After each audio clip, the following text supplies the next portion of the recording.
Bismillahirrahmanirrahim. Assalamualaikum warahmatullahi wabarakatuh. Waalaikumsalam warahmatullahi wabarakatuh. Apa kabar semuanya? Sehat? Alhamdulillah Pak, baik, sehat. Alhamdulillah, senang mendengarnya saudara. Saya sangat senang kembali bersama Anda dalam perkuliahan kewirausahaan ya. Dan untuk kuliah kewirausahaan ini Anda harus semangat.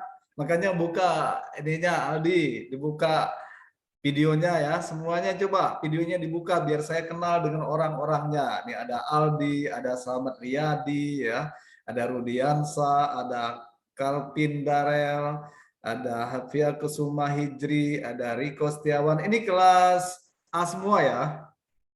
Ya, Aldi, ini kelas A semua ya.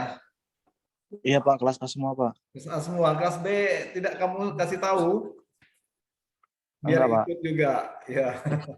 Sebenarnya mereka tidak apa-apa mau ikut ya, bertambah pengetahuannya. Karena mereka kan ini apa tidak setiap minggu seperti Anda.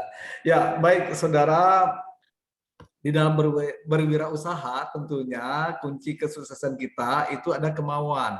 Karena setiap ada kemauan pasti ada jalan ya.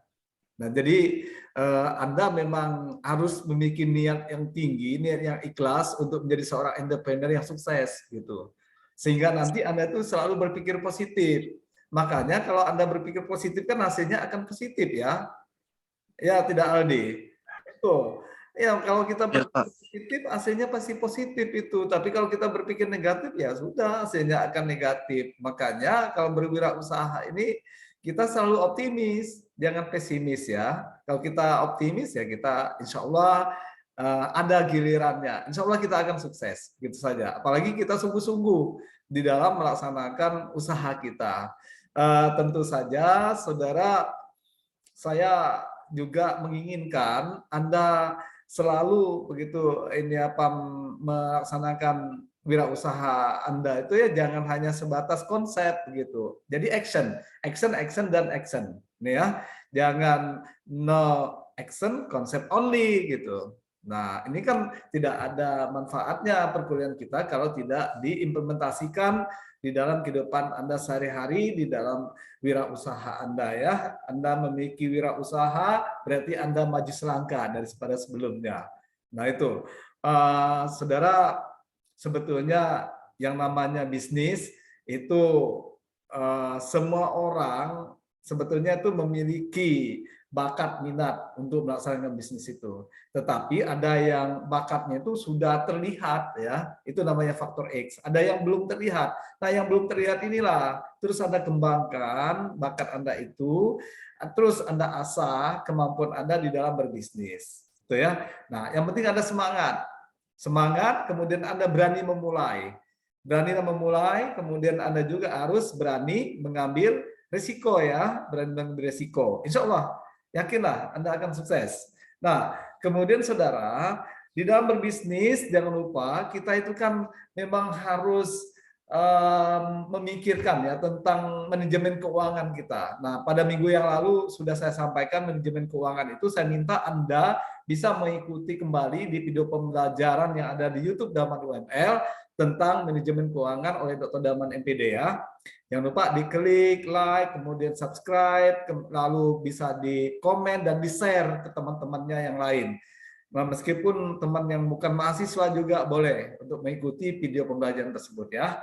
Nah, oh ya, kalau Anda belum mengklik lonceng di YouTube Daman UML itu, Anda sudah subscribe tapi Anda belum klik lonceng, tolong diklik loncengnya ya agar Anda ternotifikasi sehingga nanti semua video pembelajaran yang berkaitan dengan wirausaha tentunya itu bisa Anda ketahui, bisa Anda ikuti karena banyak sekali video-video saya tentang wirausaha, bukan hanya materi perkuliahan saja ya, tetapi ya materi-materi yang lain di luar perkuliahan banyak juga saya sampaikan di YouTube Daman UML tersebut terkait dengan ya entrepreneur ataupun kewirausahaan ya. Tuh, ini sangat bagus untuk Anda ikuti karena itu peluang Anda untuk menjadi orang yang sukses tentunya. Nah, saudara, eh, pada minggu yang lalu Anda sudah mengikuti video tersebut, video pembelajaran tentang manajemen keuangan. Jadi kita itu di dalam memanage keuangan kita, usahakan jangan sampai besar pasak daripada tiang. Makanya kita memang harus membuat neraca di dalam keuangan kita, laporan keuangan kita juga harus betul-betul kita ikuti dengan baik. Makanya Anda bisa mengikuti seperti apa yang saya sarankan pada video pembelajaran tersebut. Anda bisa mempelajarinya lebih lanjut, baik itu di buku-buku maupun di ini internet ya, situs internet. Anda bisa mempelajari bagaimana cara memanage keuangan dengan baik sehingga Anda bisa mensejahterakan ya termasuk pemegang sahamnya juga selain Anda dan ya karyawan-karyawan Anda ya. Nah, Anda sebagai pemilik usaha itu memang harus mengetahui hal tersebut. Kemudian saudara, selanjutnya jika Anda ingin mengembangkan usaha Anda, termasuk Anda membuka usaha baru, tentunya Anda ingin memiliki ya usaha yang lebih besar, tapi Anda butuh modal ya. Nah, ini bagaimana Anda memiliki modal tersebut? Nah, pada kesempatan ini kita akan mengupas tuntas tentang pembiayaan usaha. Ya, gitu ya. Nah, saudara, untuk pembiayaan usaha ini saya share saja ya, share screen. Nah, Anda, nah ini pembiayaan usaha. Ya, jadi saya share dulu topik kita pada hari ini, yaitu tentang pembiayaan usaha. Sudah tampak ini? Sudah ya? Aldi, sudah tampak di tulisannya? Sudah Pak, sudah. Sudah ya? Sudah Pak. Ada yang belum? Nah, sekarang saya perbesar saja. Kalau yang belum saya perbesar.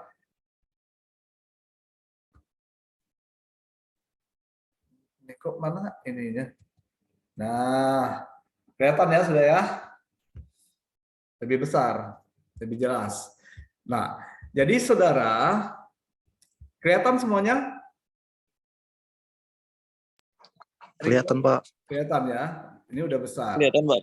Ya, ini kan sudah besar tulisannya. Nah, ya. Jadi saudara, yang namanya pembiayaan itu sebetulnya ada hal yang paling vital, yang paling penting maksudnya dalam pembuatan usaha baru terutama ya.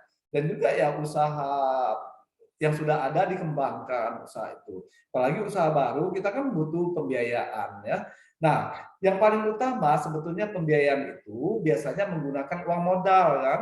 Nah, terkadang modal yang besar juga dibutuhkan untuk membuat suatu usaha baru. Nah, oleh sebab itu, saudara, di dalam arti sempit, pembiayaan itu sebetulnya suatu modal yang kita perlukan untuk membuat suatu usaha. Ya. Itu. Nah, saudara, ada 3 tahap pendanaan dalam hal pengembangan bisnis kita ya. Ini yang pertama itu pendanaan tahap awal untuk mengembangkan bisnis Anda itu. Yang pertama pendanaan tahap awal. Nah, pendanaan yang kedua itu ada pendanaan ekspansi atau perkembangan ya. Lalu yang ketiga pembiayaan akuisisi dan leverage buyer.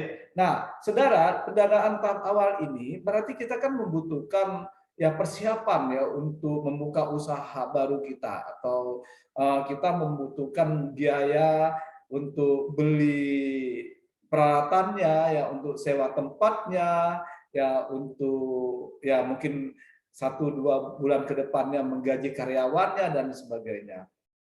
Ini berarti kita membutuhkan persiapan modal, termasuk kita mengurusi ya tentang izin usaha kita misalnya ya, kemudian ya mengurus pajaknya dan sebagainya. Kemudian saudara, pendanaan ekspansi. Nah, ini ketika Anda ingin mengembangkan usaha Anda juga kan ada pendanaan, termasuk perkembangan usaha kita juga. Semakin luas kita membuka usaha, semakin besar juga pendanaannya ya, pembiayaannya. Misalnya tadi Anda hanya memiliki satu gerobak gorengan, Anda mau mengembangkan 2-3 gerobak gorengan, berarti kan butuh modal lagi ya. Nah, seperti itu. Kemudian saudara, ada pembiayaan akuisisi tadi itu. Akuisisi ini berarti Anda bisa membeli ya usaha orang lain, kemudian Anda kembangkan usaha itu, bisa jadi milik Anda, misalnya Bakso Sony yang misalnya itu Bakso Sony ingin menjual ya ininya, misalnya usahanya, Anda bisa membelinya, ya itu bisa jadi seperti itu contohnya ya.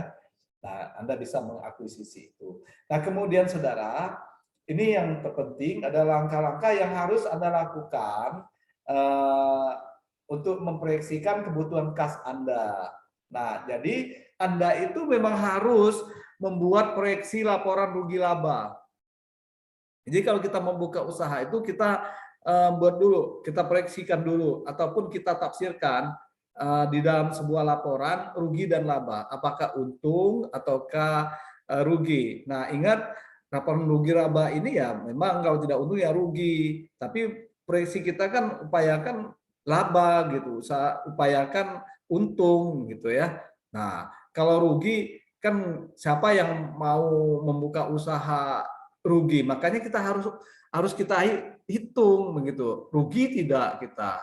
Nah, kalau rugi bagaimana supaya untung? Itu kan proyeksi kita. Jangan sampai nanti kata saya besar pasak daripada tiang. Nah, berarti bisa jadi biaya apa yang ditekankan misalnya ya. Tuh, kemudian Saudara, Anda harus membuat neraca arus kas dan item-item neracanya ya. Nah, itu. Jadi Saudara bisa jadi ya arus kas Anda ini ya neracanya arus kas lancar misalnya ya. Termasuk ini nanti misalnya itu dari usaha ini setiap hari pasti ada hasilnya. Nah, itu. Kemudian Anda pun bisa men-saving untuk kebutuhan-kebutuhan yang lainnya di suatu ketika misalnya. Kemudian Anda juga membuat proyeksi aliran ataupun arus kas tadi. Aliran arus kasnya itu. Apakah tadi itu Anda bisa ya mungkin arus kas Anda bisa bekerja sama dengan bank, setiap hari Anda simpan di bank uangnya, kemudian nanti besoknya diambil lagi dan seterusnya, itu terlihat sekali ya aliran arus kasnya. Kemudian membuat proyeksi neraca tadi. Nah, proyeksi neraca perlu Anda buat ya, proyeksi neracanya tadi. Tuh, nanti Anda bisa melihat di buku-buku ataupun di internet ataupun di situs web ya yang bisa Anda pelajari tentang bagaimana cara membuat proyeksi neraca ini ya. Itu. Dan bisa Anda ikuti juga video pembelajaran saya tentang pembiayaan usaha di YouTube Daman UML. Nah, kemudian Saudara, Anda juga harus membuat ringkasan kebutuhan ataupun penggunaan kas Anda. Nah, ini memang harus kita buat kebutuhan apa saja ringkasannya ya yang kita butuhkan gitu untuk usaha baru kita tersebut atau untuk pengembangan usaha kita. Kemudian ya penggunaan uang kasnya bagaimana? Penggunaan kasnya ini ya untuk apa? Kemudian berapa gitu dan sebagainya. Kemudian menentukan bagian dari kas total ya yang kita butuhkan untuk dibiayai dengan modal usaha kita. Nah, ini juga perlu Anda tentukan bagian dari kas total itu. Kas total ini berarti kan total keuangan Anda itu atau pembiayaan yang Anda miliki. Nah, ini total yang Anda butuhkan dari keuangan tadi yang Anda biayai dengan modal usaha Anda berapa? Termasuk ya misalnya itu maksud saya dengan total uang yang ada, nah kita ini kan kita masukkan ke total kebutuhan kita. Itu. Jadi apa saja? Imbang tidak? Jangan sampai nanti minus gitu maksud saya. Gitu. Kalau minus kan berarti kita harus cari pinjaman lagi yang lain. Sementara modal kita terbatas. Berarti maksud saya modal kita yang terbatas itu harus cukup gitu memenuhi kas total yang kita butuhkan. Nah, seperti itu ya. Nah, kemudian Saudara, bagaimana kita memperoleh sumber pembiayaan usaha ini? Nah, sumber pembiayaan usaha itu kita boleh memperolehnya itu dari modal usaha melalui pinjaman bank atau kredit bank. Anda mungkin sering mendengar ya orang pinjam uang di bank atau orang kredit di bank begitu. Nah, Anda juga bisa seperti itu. Misalnya ya agunannya ya bisa tanah, bisa rumah dan sebagainya ya, atau usaha Anda sendiri yang sudah ada. Nah, kemudian modal usaha menggunakan kartu kredit. Anda sering dengar juga orang menggunakan kartu kredit. Nah, lebih bagus menggunakan kartu kredit untuk usaha daripada menggunakan kartu kredit untuk konsumtif. Misalnya Anda beli baju, beli macam-macam menggunakan kartu kredit, bukan untuk usaha. Tapi kalau untuk usaha menggunakan kartu kredit, uangnya bisa untuk memperbesar usaha Anda atau untuk membuka usaha baru misalnya. Yang tadi gorengannya misalnya dengan baru satu gerobak, Anda ingin membesarkannya dengan menggunakan uang melalui kartu kredit tadi itu, modal dengan 10 juta, Anda bisa membuka 2 gerobak lagi misalnya. Ya, gorengan itu satu gerobak kalau 100.000 per hari, kalau 10 gerobak kan 1 juta per hari. Kalau 1 bulan berarti 30 hari dikali 1 juta, 30 juta per bulan yang bisa Anda terima dari gorengan saja. Gorengannya bisa jadi misalnya goreng tempe, tahu, kemudian singkong, misalnya ubi, bisa jadi gorengannya pisang, misalnya ya, dan lain-lain. Nah, ini kan Anda menjadi ownernya. Nanti Anda bisa merekrut karyawan, orang-orang yang misalnya itu di PHK atau orang-orang yang memang pengangguran, tidak ada kerjaan, dengan menjadikan sebagai karyawan Anda, mereka bisa mendapatkan penghasilan. Ya, kemudian saudara, modal usaha juga bisa Anda peroleh dengan menggunakan tabungan yang Anda miliki. Nah ini, ya kalau saya saat ini ya alhamdulillah bisa menggunakan tabungan sendiri sajalah untuk buka usaha. Kalau ada tabungan ya silakan saja. Saya juga seperti itu. Nah, kemudian modal usaha dengan menjual aset yang kita miliki. Boleh itu. Kita memiliki tanah, bisa jual saja tanahnya. Kita memiliki rumah, jual rumahnya kalau misalnya lebih dari satu rumahnya ya. Daripada tidak bermanfaat, ya kita ini apa kita jadikan modal usaha kita sehingga berputar terus. Nanti buat lagi rumahnya misalnya ya. Tapi jangan kalau rumahnya satu-satunya jangan sayang, atau kalau rumahnya terlalu besar dijual, dibeli rumah yang agak kecil misalnya, sisanya untuk usaha. Modal usaha boleh seperti itu. Kemudian modal usaha juga bisa Anda bisa Anda miliki dengan cara menggadaikan aset pribadi Anda di lembaga pegadaian resmi ya. Ini banyak orang menggadaikan asetnya ya. Nanti setelah Anda mendapatkan uang dari hasil usaha Anda tembus lagi. Gitu kan mudah. Lalu saudara modal usaha patungan bersama. Nah ini juga banyak. Misalnya Anda ada 5 orang di sini, misalnya yang patungan, Rudi, misalnya, kemudian Bagas, Aldi, terus misalnya Kelvin, Selamat ya. Nah Anda patungan untuk buka usaha, bisa seperti itu modalnya. Misalnya itu kalau 1 juta udah 5 juta. Mau buat apa misalnya itu satu gerobak gorengan bisa itu ya. Nah kemudian saudara modal usaha pinjam dari keluarga atau sahabat boleh. Kalau misalnya keluarganya ada banyak uang, kemudian ada sahabatnya juga banyak uang, pinjam boleh. Mau bagi hasil bisa seperti itu. Nah kemudian modal usaha dari dana hibah dari pemerintah, perusahaan, juga kampus ya. Nah bisa Anda gunakan. Nah kesempatan Anda ini kan Anda makanya kata saya sebelumnya itu sering-sering buka itu ya, buka saja ya akun ataupun website Kemendikbudristek. Nah ini sekarang ini sedang banyaknya hibah-hibah ya, hibah PKM, hibah kewirausahaan, hibah wirausaha muda gitu ya, dan lain sebagainya. Ini termasuk ya yang dari kampus juga. Kalau zaman saya dulu ada, tapi kalau zaman sekarang saya belum dapat informasi. Mudah-mudahan ada juga, tetap ada. Bisa jadi, bisa dari kampus, Anda bisa mengajukan proposal misalnya. Nah, kalau proposalnya bagus kan dinilai oleh ya para ini apa tim penilainya dan bagus bisa masuk nominasi, ya saya kira Anda juga bisa mendapatkannya ya. Nah, seperti itu. Nah, kemudian modal usaha juga bisa Anda lakukan lewat urun dana begitu. Nah, kan mudah kita untuk mendapatkan usaha modal usaha kita ya.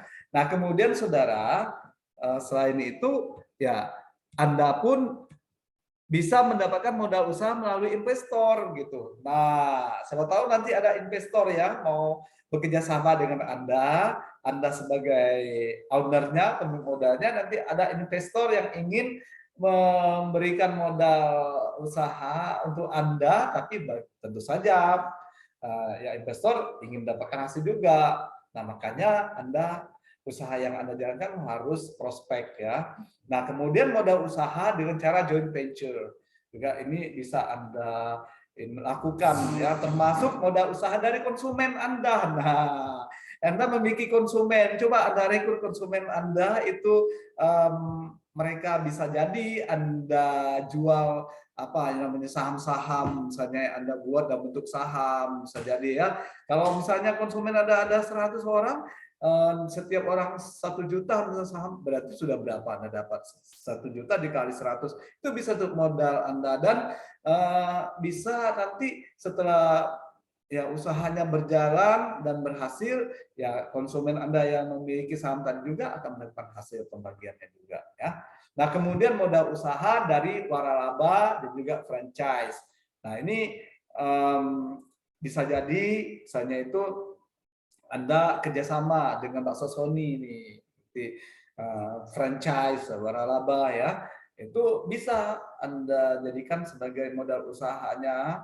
Jadi Anda bisa jadi misalnya itu Indomart, Alfamart, nah Anda punya apa tempatnya, misalnya itu orang tua Anda atau yang lainnya. Nah, nanti dari pihak perusahaan memberikan mensuplai ya kebutuhan-kebutuhan yang disediakan di minimarket tersebut misalnya ya. Ini juga bisa Anda lakukan.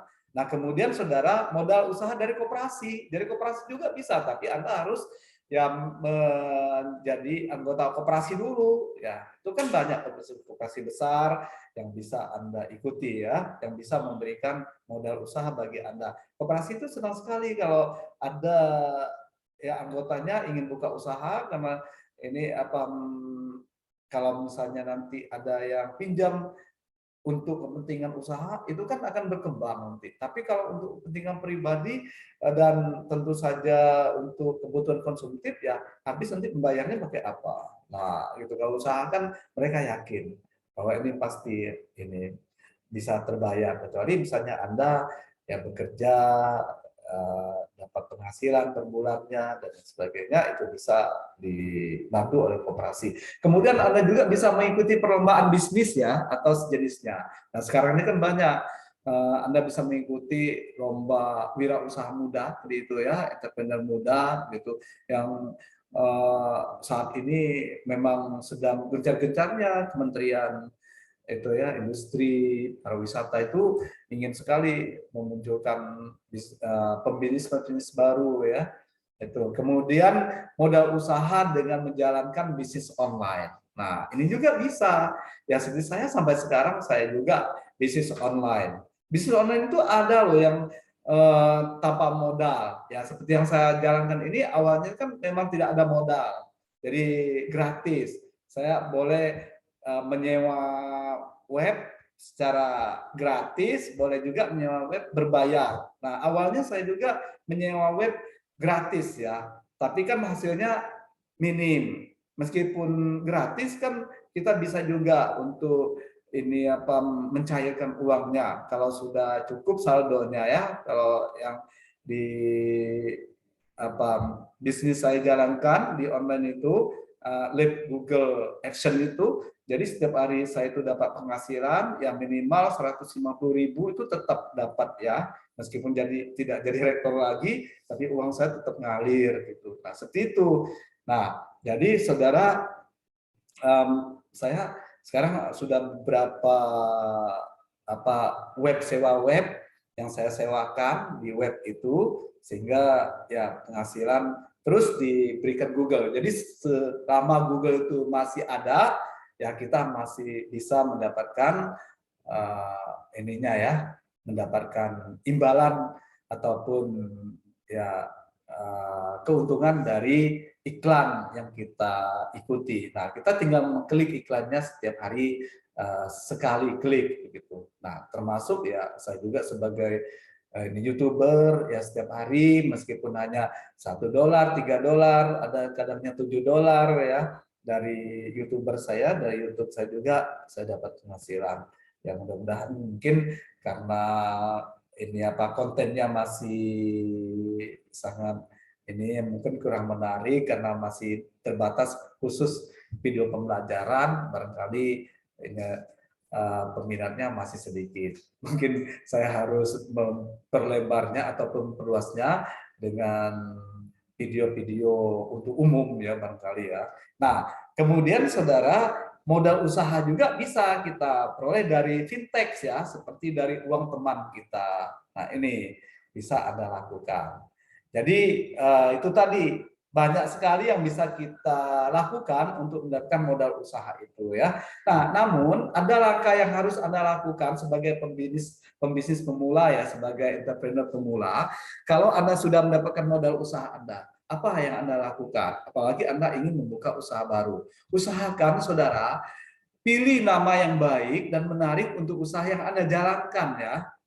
Nah, nanti misalnya si Aldi, kemudian Calvin mau buka usaha, modal usaha sudah ada, apakah modal usaha tabungan Anda sendiri tadi itu ya.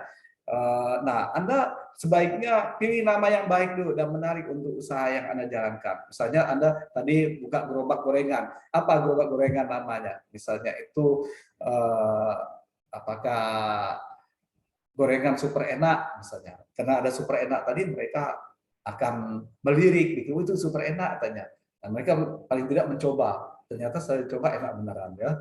Nah kemudian saudara daftarkan usaha Anda itu sebetulnya kepada Ditjen HKI. Nah ini akan jika usaha Anda sudah berkembang, sebaiknya memang Anda daftarkan ke Ditjen HKI ya, hak kekayaan intelektual, sehingga nanti ya usaha Anda tidak diklaim oleh orang lain. Nah kemudian daftarkan juga usaha Anda ke bagian pajak ya untuk mendapatkan NPWP. Nah nomor pokok wajib pajak ini penting. Suatu waktu Anda bisa membayar pajak apabila usaha Anda sudah besar nantinya. Nah, kemudian jangan lupa untuk memisahkan pendapatan keuntungan Anda itu dengan modal. Jangan sampai nanti ada gabung ya antara keuntungan dan modal, nanti kemakan modalnya. Akhirnya Anda nanti repot gitu, modalnya habis, Anda mau memproduksi ini apa produk baru ataupun Anda ingin memproduksi barang-barang yang baru misalnya ya. Ini dana Anda sudah habis. Makanya Anda harus bisa memilah ini keuntungan, ini modal. Makanya silakan saja Anda buat tadi itu neracanya ya, kasnya gitu, sehingga nanti terlihat untung itulah yang bisa Anda makan, sedangkan modalnya jangan dimakan gitu ya. Dan untungnya juga jangan semuanya dimakan, bisa jadi keuntungannya Anda berikan modal usaha Anda ya. Kemudian ingat yang berikutnya ada Anda harus tetap jalin komunikasi dengan sesama pembisnis. Jadi kalau Anda mau sukses harus sering-sering bergaul dengan orang yang sukses ya. Tapi kalau Anda mau jadi preman misalnya, Anda harus karena sering-sering nanti bergaul dengan preman, mudah Anda akan jadi preman. Nah, kalau Anda mau jadi orang alim, bergaul dengan orang alim, Anda pasti jadi orang alim. Itu. Jadi kalau Anda benar-benar ingin menjadi orang yang sukses, entrepreneur yang sukses, ayo kita sama-sama bergaul dengan orang-orang yang sukses ya. Nah, seperti itu. Ya, saya kira itu Saudara untuk kuliah kita hari ini. Ada tidak yang ingin Anda tanyakan sebelum Anda masuk ke video pembelajaran yang ada di YouTube Dalman UML. Nanti ikuti ya YouTube-nya lebih rinci lagi, dan jangan lupa diklik like, subscribe, dan komennya serta di-share ke teman-temannya juga ya. Nah, saya minta kalau Anda belum tadi itu belum mengklik loncengnya, Mohon diklik loncengnya ya agar Anda bisa mengikuti video-video pembelajaran saya yang lainnya selain materi pembelajaran yaitu yang terkait dengan kewirausahaan ya. Banyak sekali yang bisa Anda ambil manfaatnya dari video-video yang saya buat tersebut. Ya, silakan jika ada yang ingin Anda tanyakan sebelum saya tutup perkuliahan kita pada hari ini ya.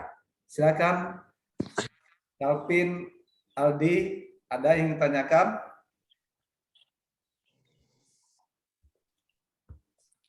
Halo, Ibnu, ada? Cukup, Pak. Ibnu, ya. Aldi ada di? Kalau dari saya cukup, Pak. Cukup. Riko ada yang ditanyakan, Riko?